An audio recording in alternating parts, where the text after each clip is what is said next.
panicking now because of that bell thing. Yeah.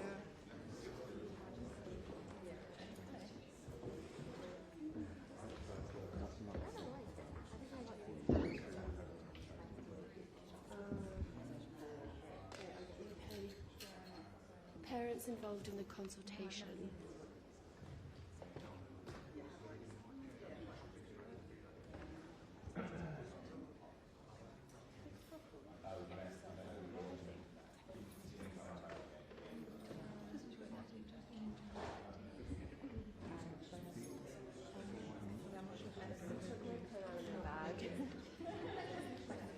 No pen. Do you need a pen? Do you want me to get you one? Yeah.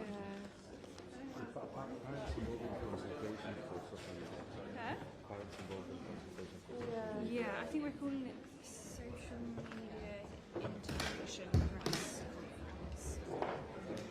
I think that's what I know, rolls off the tongue. Get a pen. Ali, do you have a pen? Write down the pen. Would you mind? Thank you so much. Cool, yeah.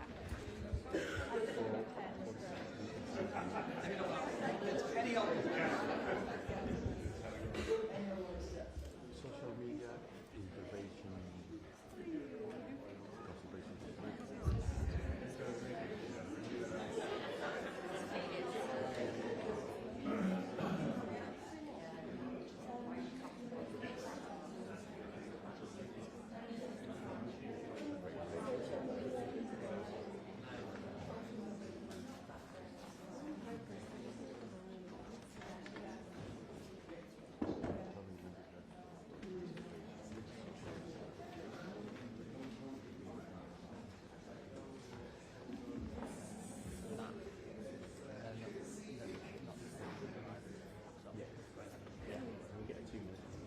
Yes, we'll do. Yeah.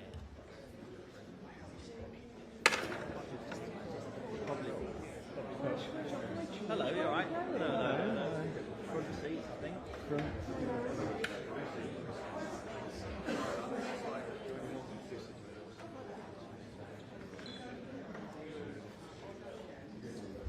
Yeah, maybe. Okay.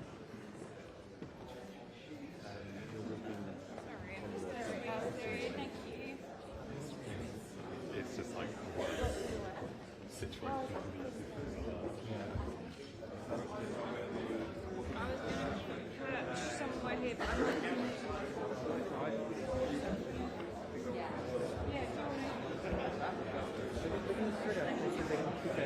They can keep it in a list that sort of changes. Yeah, you alright? Yeah, okay.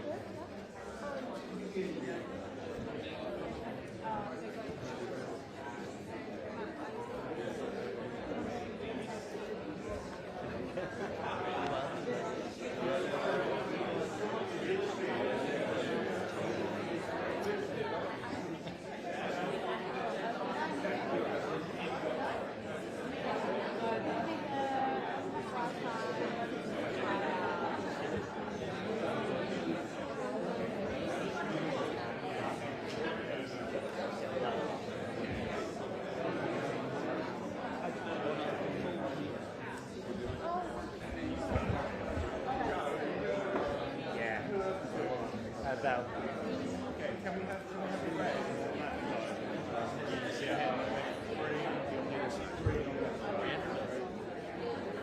Green on that side, I'll do that side then.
No, suddenly I just got the microphone in the middle, so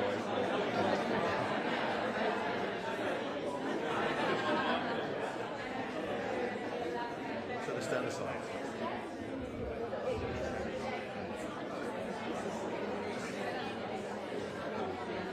Is that okay with you?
Your note.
Good morning.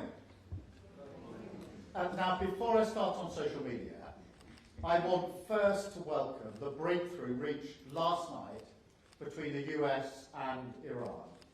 And I congratulate President Trump, the mediators from Pakistan and Qatar, and all those involved.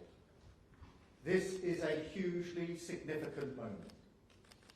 We have long called for de-escalation, and it is vital that all parties seize this opportunity to secure stability in the region and restore freedom of navigation in the Strait of Hormuz, which in turn will ease the economic pressures felt by people here in the United Kingdom and around the world.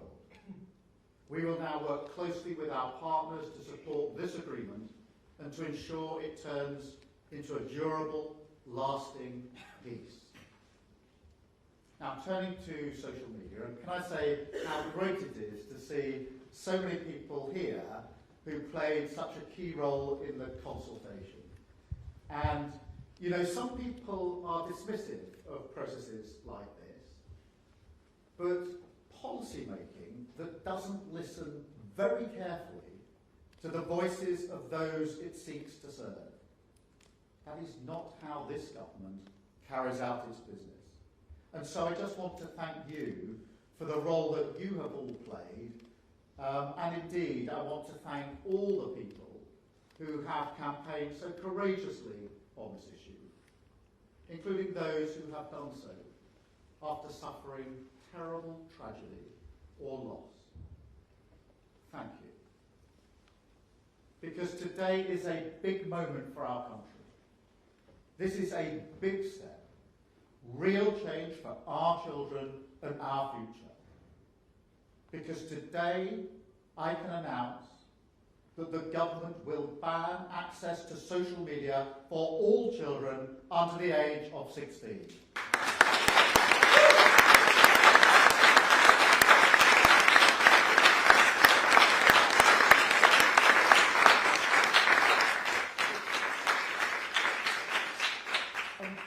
This is not something I do lightly, and I will not present it as cost-free, as if social media has brought no benefits to young people, because clearly that is wrong. But government is always about choices, and it's clear to me that a full ban is the right choice. Now, I come to it as a parent myself. I know exactly the fears that we all feel when we're thinking about this issue. You know, all I've ever wanted for my own children, hand on heart, is for them to be happy and for them to be safe. And I think that's what any parent wants. But I ask the question now, do we truly believe that social media creates a happy environment for our children? Do we truly believe that it's a place where they can feel safe? I don't think I even need to answer those questions, do I? Every parent can see it with their own eyes. Social media is making children unhappy. It's making it easier for bullies to harass and abuse them.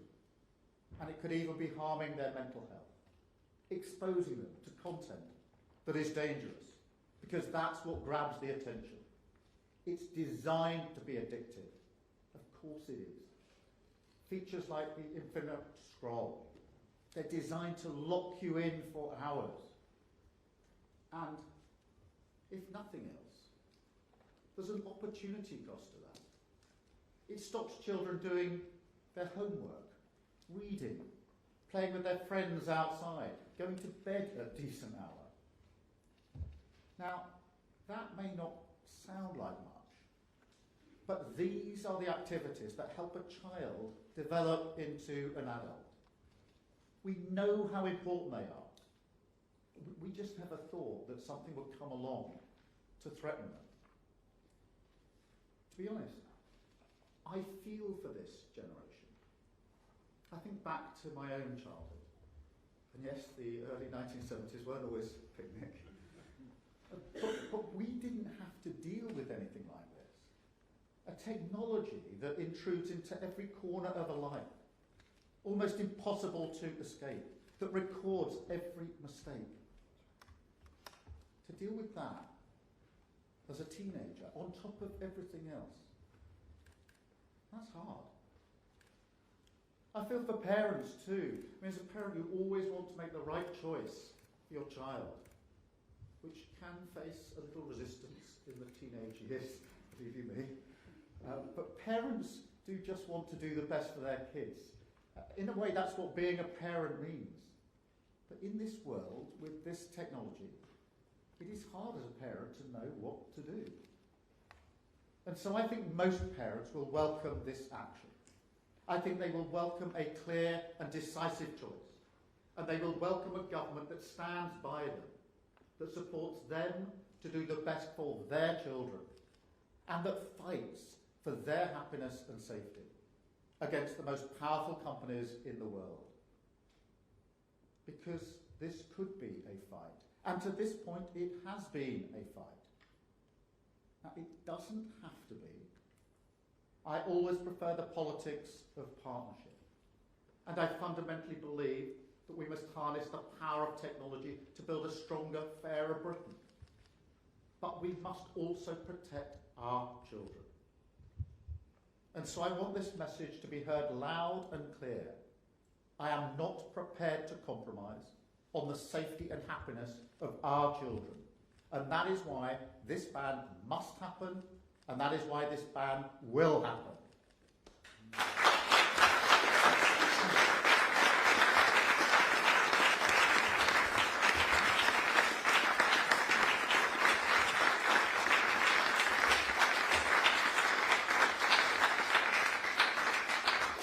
But it won't be easy. I mean, some technology companies want us to think that social media is unchangeable, part of an almost natural order. But we have to resist that kind of learned helplessness. We have agency. We can change it, and we will. Yes, it's hard. Hard to legislate for, hard to regulate, hard to enforce. That's why we sought a wide range of views on this. That's why we listened to people, had a conversation. We looked carefully at the evidence, learned from countries like Australia that are taking similar steps. And we're not just bringing forward a ban, we're going further. We're taking world-leading action on gaming services and live streaming platforms, where, at the moment, strangers can contact any child unchecked. Just think about that. Is there a situation in the offline world where you would just let your child pair up with a stranger, an adult that you don't know anything about? No. So we're taking action on that. And look, we know perfectly well that we will have to adapt our approach as technology changes. But building on our experience with the Online Safety Act, we do have an understanding of how to apply age verification. And because of the powers we took in the Children's Wellbeing and Schools Act, we can now move at pace. And crucially, we can adapt as technology changes. We have those powers. So we are ready and confident that this ban can be effective. Now, will it mean that no child ever logs onto social media again? No.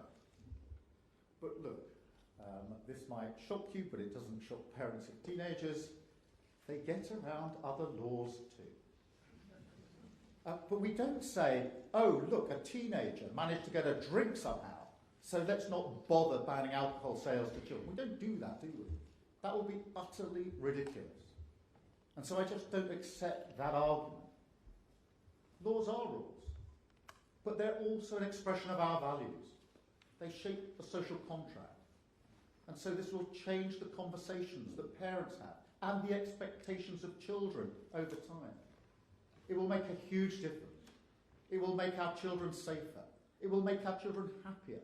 It will give them more time, more security, more freedom to grow up, more opportunity.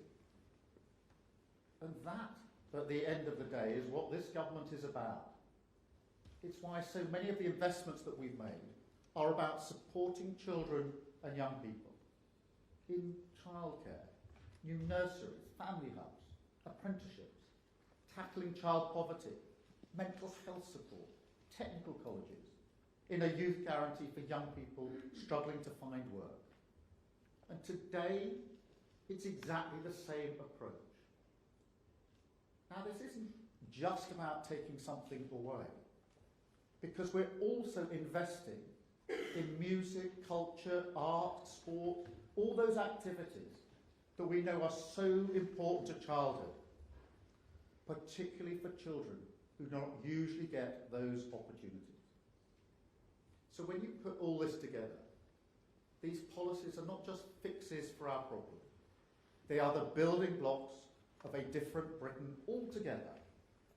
One where we know that our children are safe, happy and secure, to go as far as their talent and their effort will take them. That is all any parent wants. They want to know that Britain will be better for their children, that they will get a fair chance. And that's what these changes are about. Restoring that hope for every family, a stronger Britain, a fairer Britain, and above all, a Britain where we invest in the future of every single child. That is why we're taking this step, and it is the right step for Britain. Thank you very much.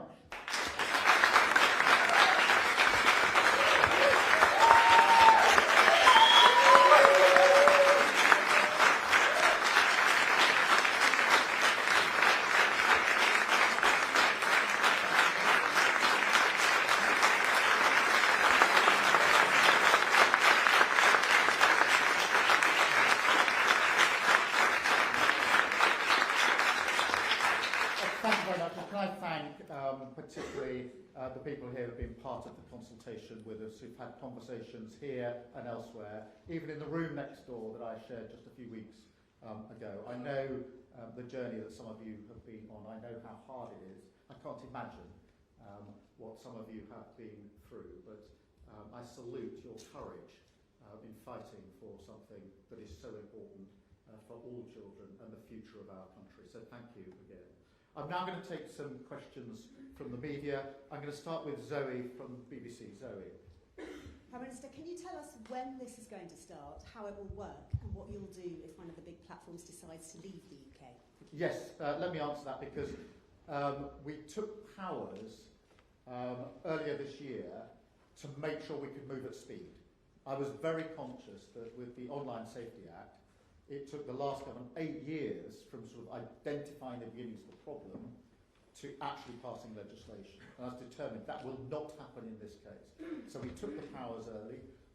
We hope to pass regulation before Christmas and therefore to bring the ban into force in the early part of next year, probably about springtime. So we can move at real pace here. That is why we took those powers, because I know that parents will, I think, be relieved and pleased that we've taken a decisive step, but they will now be saying, how quickly can you get on with it? We're going to go at speed now. We've taken the preparatory measures to make sure we could do that. That's precisely why we did that some months ago. Thank you very much. I've got Louisa James from Good Morning Britain. Louisa. Hi, Prime Minister. Louisa James, Good Morning Britain. 6 months ago, you said you were against the idea of a ban. So what has changed your mind? Because there are some who are saying it is because you need a good headline this week. And on that, are you confident you'll still be here this time next week? Well, Louisa, firstly, I started this with an open mind. I'll be clear about that. I thought it was right for us to go through a consultation, to have a conversation and to listen to people along the way.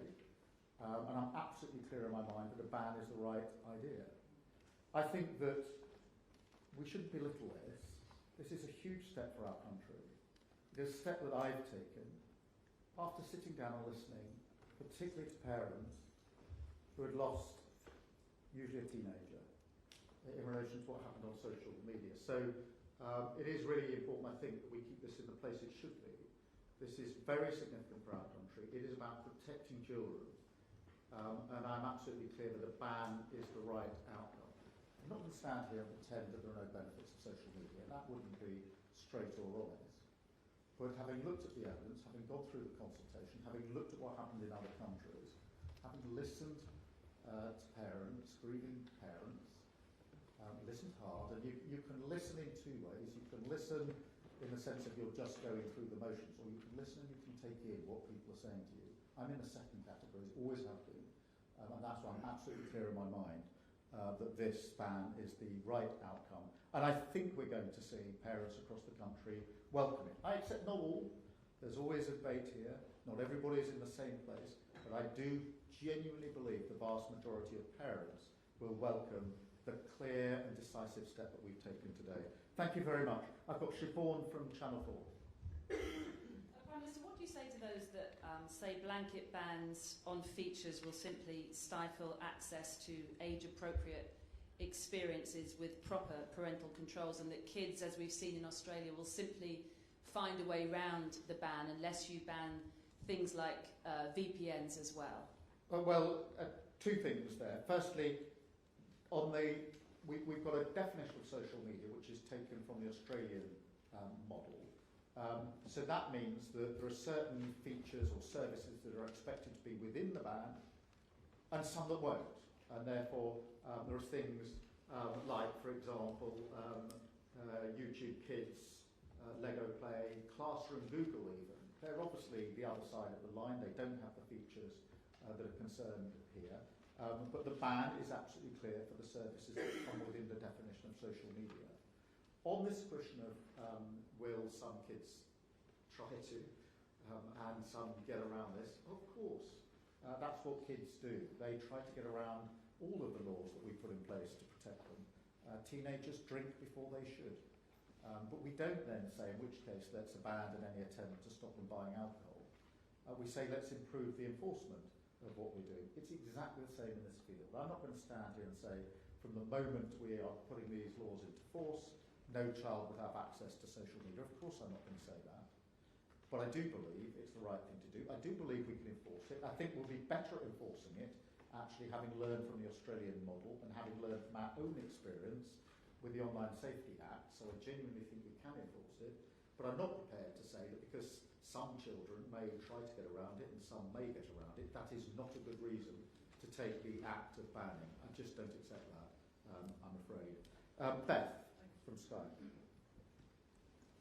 Thank you, Prime Minister. Beth Rigby, Sky News. You say that you won't compromise on the happiness of children, but you also know that US big tech will hate this ban. Are you concerned about how President Trump might react to this when you see him at the G7 and the consequences for the UK? And you're announcing this in a major week where you could in days face a leadership challenge. Does this ban set your legacy, and are there any circumstances in which you might step aside? Thank you very much. Well, Beth, thanks for packing, I think, 2 or 3 questions into one. Look, let me take it in turn. On the US big tech, look, of course, this is about fighting for what we think is right. And I think that protecting children is right. Now, on US big tech, on tech here, I'm a fan of tech and AI. I think it has got huge capability to change our world for the better. And that's why I made a very pro-tech and AI speech last Monday, in fact, at London Tech Week. I'm all in favour of that. I do not accept, and I will never accept, that you can't be both pro-tech and AI and at the same time say we must protect our children. In fact, when I look at the brilliance of the innovators in AI and tech, I know very well that it is possible to do both. The innovation is incredible in AI and what is going on. Don't tell me that it's impossible for those innovators, those people who are brilliant at technology, to devise the ways to protect our children, and I think we should. So I think you can be pro-AI and tech, which I am, but at the same time pro-protecting our children, which I am. The two are not incompatible. They're not mutually exclusive. I think they go together. And actually, I think, talking to the big tech companies, they know very well that they and all of us have a responsibility to protect children. And so I don't see... I'm not saying there aren't conversations to be had, Beth. I think there will be. But I genuinely think that we can be both pro-tech and AI and at the same time protect our children, and we will protect our children. It's a red line for me. I'm never going to accept the argument that for the future of AI and tech, we must leave our children exposed in the way that they have been or they might be in the future. I'll never accept that argument. And I don't think the vast majority of people in this country would say so. In relation to the legacy issue, I see this differently. This is a huge issue for the country. This isn't about any one individual. It is something which people in this room have been concerned about living with and campaigning about for years. And I think we do them, and all those who've been concerned about this, a disservice to try to put that into a particular week when there's a by-election. That's not what it's about. This is a statement of our values, who we are as a country. And it's a way of actually bringing our country together. So for me, this is bigger than some of the usual to and fro's of politics, although there's plenty of that. Thank you, Beth. Chris Hope from GB News. Chris Hope, GB News. Prime Minister, a lot of children are watching your speech right now over our breakfast show. Will you be fining them if they go on social media? What's the jeopardy for them? And just quickly, what this means for freedom of speech. Is it the thin end of the wedge? Will a future government use the powers you're bringing in to ban people they don't like from social media? Well, Chris, firstly, the enforcement will be on the platform providers, not on the children. I think it's really important that we make that clear. We're not going to start taking action against 13 or 14 and 15-year-olds who are trying, as they always will, to get around rules that adults put in their path. So this is absolutely aimed at those that are providing the circumstance, the platform. On the question of free speech, I mean, let's be straight and honest about this. How many people in this room are prepared to defend adult strangers contacting children online? And we know what happens when that develops into the sort of abuse and worse. How many people are prepared to stand up and say, that's free speech and I wouldn't do anything about it?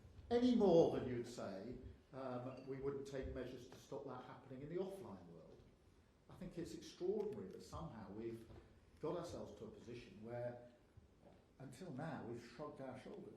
I genuinely think it's difficult to think in what circumstances any of us will put our children into a place where they could have, where unknown adults could have access to them without us knowing anything about it, one-to-one. We wouldn't do it.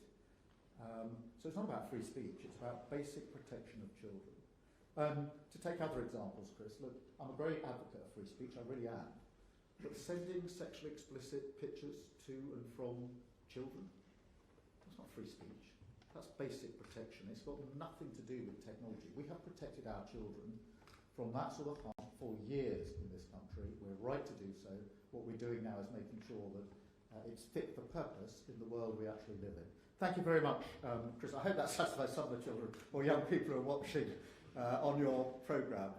And it'd be very interesting to see their reaction. I've got Natasha from LBC. Natasha. Hi, Prime Minister, thank you. LBC has heard from so many parents who want to see this change, but what does success look like to you? How will you make sure that this is actually enforced?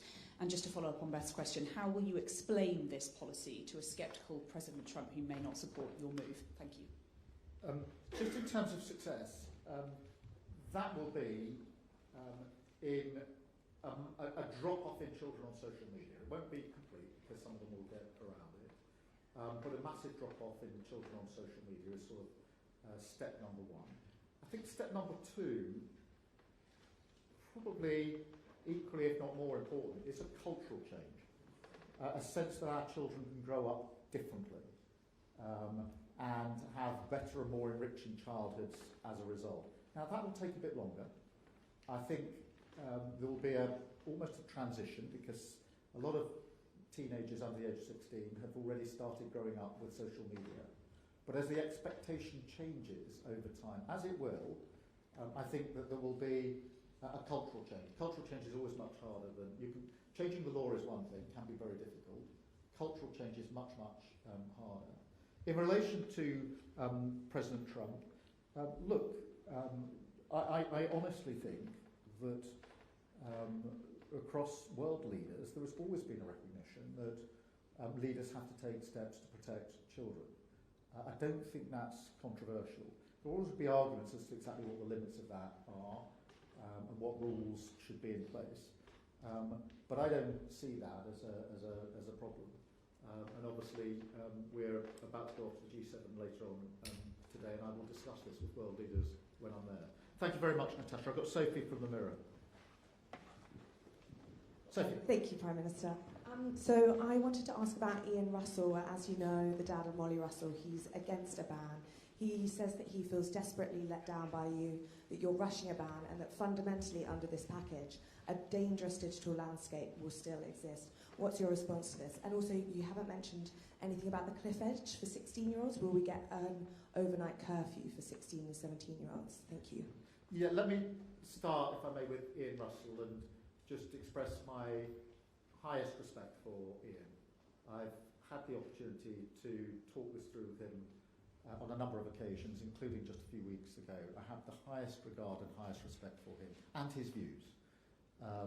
I've heard them firsthand from him, and I understand how deeply he is concerned about it. And I obviously do also recognise he's been through an experience I haven't been through, and I have to acknowledge that and have to be humbled by that, frankly.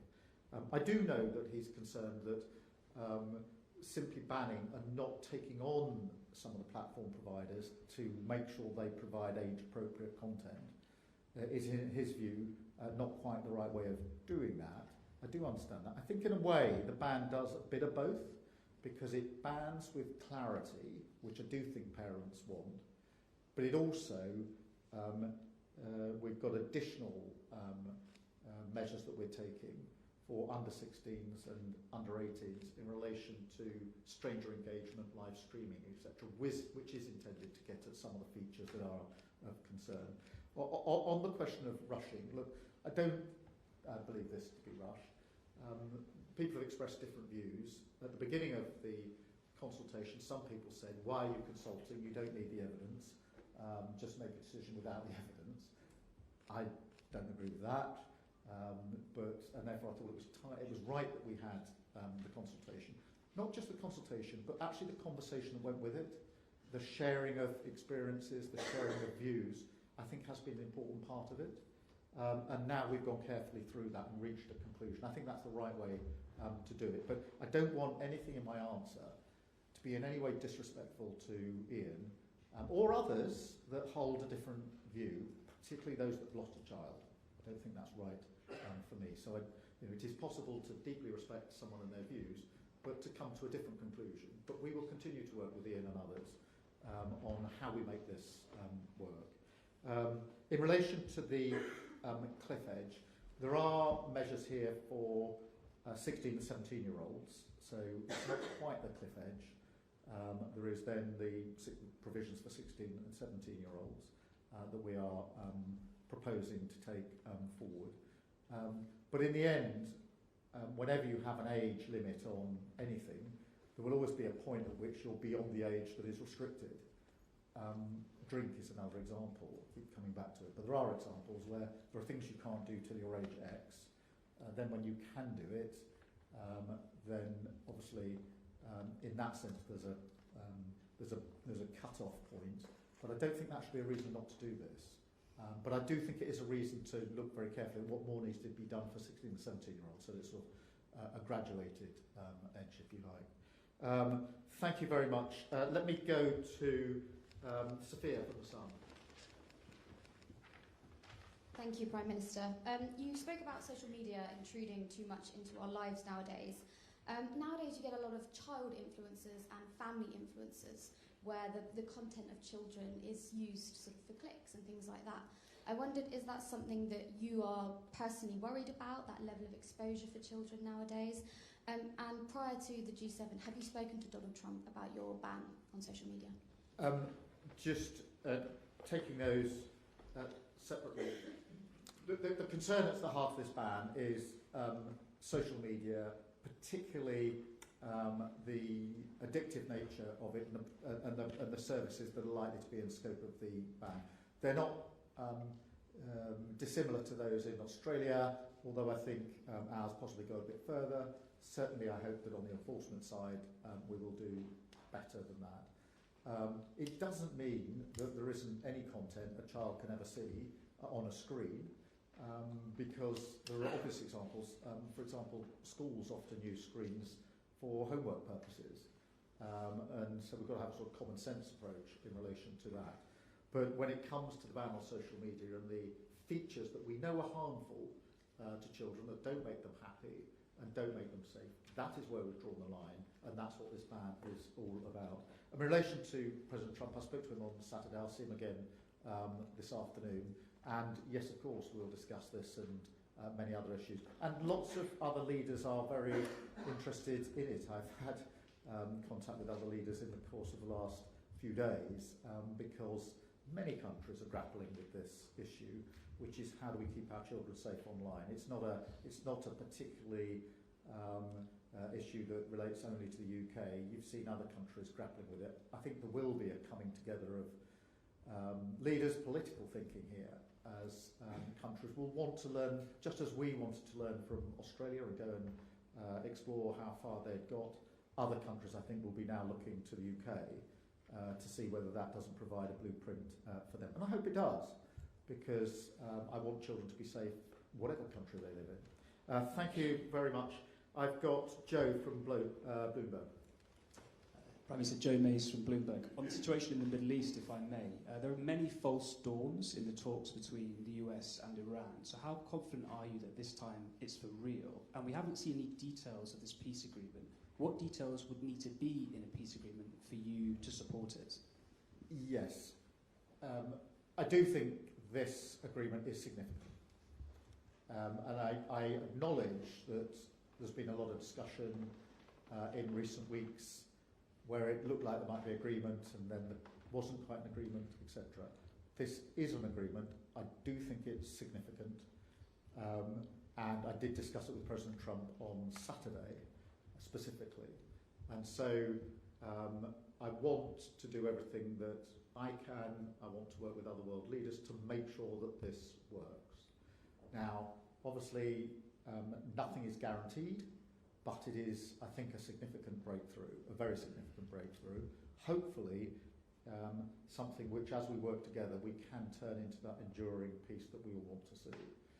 You will know that we took preparatory action as a coalition of countries led by myself and President Macron to put together those countries that are prepared to do some of the reassurance work that's needed when we get to a moment like this to help get vessels through the Strait of Hormuz. We've got military planning behind that. So I hope now we can play our part in relation to that. So I don't, I do think this time it's significant. I do think it's very important, and I think it is vital that we all put our shoulder to the wheel now. Nothing is guaranteed, but this coming together now is the best way to ensure that we get the peace that we all need and also limit the impact on our economies, including here in the United Kingdom. So that's what we'll be discussing quite intensively, I suspect, over the next few days at the G7, starting from the moment we arrive this afternoon. Thank you very much, Joe. I've got Jim from the FT. Jim Pickard, Financial Times. Prime Minister, you spoke about some of the devastating tragedies involving young people and social media, but beyond that there's been an epidemic of mental health problems in this country over the last decade or so involving young people and their mental health issues. This seems to have begun about a decade ago. The use of smartphones began about a decade ago. Do you think the two things are connected, or do you think it's all just a coincidence? Thank you. I think there is a correlation. Obviously, establishing hard evidence is always difficult, but I do think there's a correlation. I think it became particularly intense during COVID, and I think we've all seen a cohort of young people, children and young people who lived through COVID, who have struggled perhaps a little more than others. I'm very concerned about that. I'm very concerned about the number of young people with mental health issues who are not in work. We've got a record number, and it's really important that we do everything we can to give them the support that they need. So I am concerned about that. I think everybody is concerned about it. So I'd say there's correlation. I'd say there's a particular added issue in relation to the COVID period for children and young people. Our job now is to act on that. The ban today is an important part of acting on that, but it's not the only part. Thank you, Jim. I've got Georgia. Prime Minister, I welcome your changes today, and I think they're absolutely amazing. And for under-16s, it's so important. But when a young boy does turn 16, the online misogyny is still going to be there waiting for him. And for women, it can take years to get justice, and that's if it even comes at all. So I want to know, beyond protecting children from the culture, how do you plan on changing the culture itself? Yeah, look, Georgia, thank you very much, and can I just acknowledge the work that you've done in relation to violence against women and girls and the leading part that you have played. I think the ban can help, but you're absolutely right to say there need to be other measures around it, and misogyny is a huge problem, particularly for young boys. We're doing a lot of work in our violence against women and girls strategy in relation to that, how we tackle that. Some of the other measures that we've taken outside of today's announcements in relation to the ability to pass and receive sexually explicit images, for example, I think is hugely important. It's not the only thing, but it is an important part of this build-up to misogyny. There's a huge amount more that we need to do, and we are doing. That's through the Violence Against Women and Girls strategy, and I look forward to working with you on it. Thank you, Georgia. And I've got Alison Perry. Alison Perry, content creator and podcaster. Prime Minister, parents have spent years feeling like we're fighting this battle alone. Beyond restricting the access with this ban, what practical help are you going to be offering parents who are trying to raise children in a world dominated by smartphones and social media? Well, Alison, thank you for raising that. I do think that the ban is a really important step, but there's got to be stuff around it. And I think that is working with parents, I think working with schools as well. We need to think about how this fits within the school curriculum, how children learn about technology and AI and social media, because the mere fact that we're banning it from under 16, which we will, doesn't mean we don't need to teach children about social media, because they're going to be exposed to it when they're past 16, or then again when they're past 18. And therefore, whether it's working with parents or working with schools, we need to do the necessary work. I think that will also be part of the culture change that we need to bring about in relation to social media. So you're absolutely right, there's more work that needs to be done around this, but what today is a really important, clear and decisive step to ban children from social media under the age of 16, and I do think that the vast majority of people across the country will welcome that. Thank you all very much indeed. Thank you.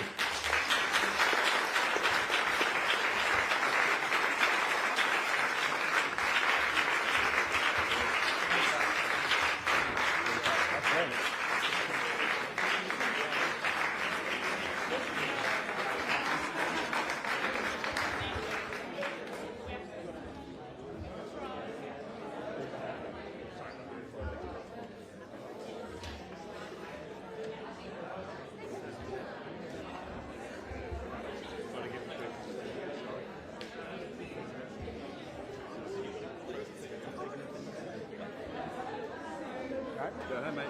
Good work. Okay, great. I'm sure in the decent way they'll go through it. Yeah. Thank you.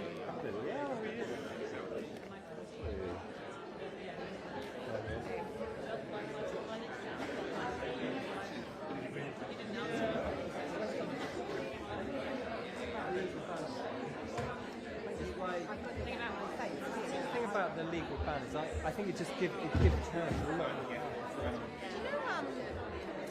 I actually think we're like keen on like trusting. My knees are not ready.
Yeah, I do, buddy. No common sense. Okay? Yeah, I've got my one. What? No, mate. goes well, mate.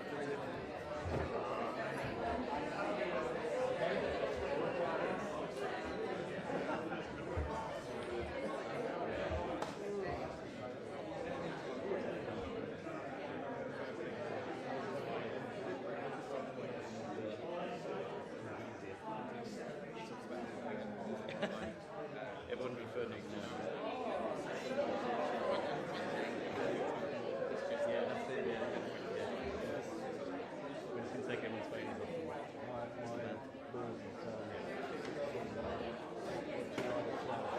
Oh, really? In there. 12, it's going to be a bit of a funny one.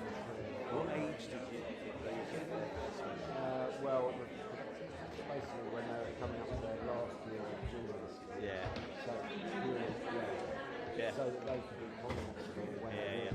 they're allowed to go to School. So I'm just interested in my daughter's 7, so I've got all that to come. Well, hopefully, you know, I hope so.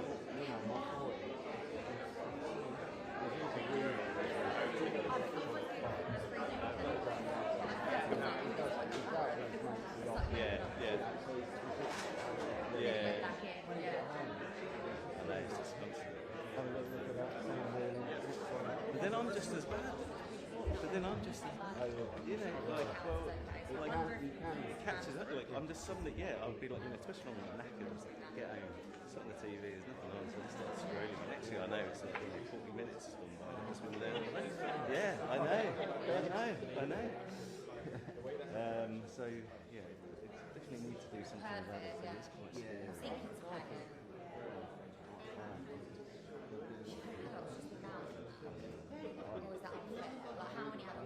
Yeah, exactly. I've kind of like one. Yeah, exactly. I want to be like. My daughter doesn't have a phone yet, but she used the tablet for the game or something. My phone. Yeah, but she still loves like reading and stuff. And I don't want to lose that. my kids. Got it. Yeah. Oh, I got it already.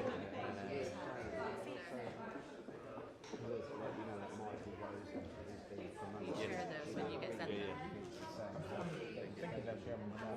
Yeah, I guess so. Because last time they weren't sharing everything with everybody because of all the kids there. Anyway, that all went well. Looked good. I was watching it on iPlayer. That's what we like.